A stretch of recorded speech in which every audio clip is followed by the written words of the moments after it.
This is so exciting, Professor Malcolm. It is. It really is. There. The first demonstration is ready. Hey, Professor Malcolm.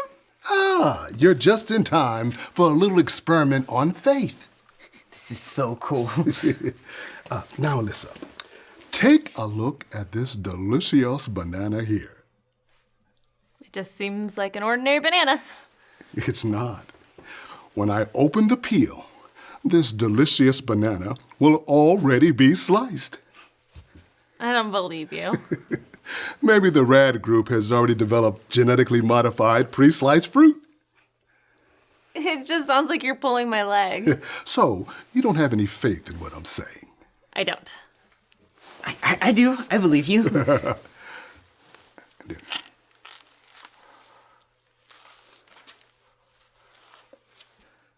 Ta-da! That's amazing. How'd you do that? Let me do it. Let me show her. If you take the needle, insert it inside the banana, wiggle it straight back and forth inside the banana. It creates a cut in the banana. You repeat that every place along the banana where you want to cut. That's pretty clever. Thanks for showing me the demonstration, Professor Malcolm. My pleasure. That's a neat trick, but what does it have to do with faith? Even though I assured Alyssa that the banana was sliced, she didn't trust me. Faith involves trust. But I believe that the banana was sliced. Well, you believe because you saw me use the needle to slice the banana. Faith is believing in what you can't see. What I can't see? There's a Bible verse that explains what I mean.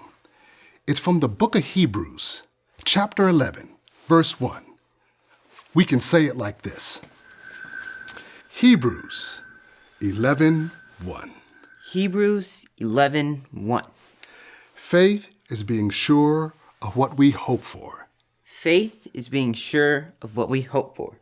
It is being certain of what we do not see. It is being certain of what we do not see. Faith is knowing something is real or true even though I can't see it. Exactly! Thanks for watching. Be sure to subscribe for more videos from the Konnect crew.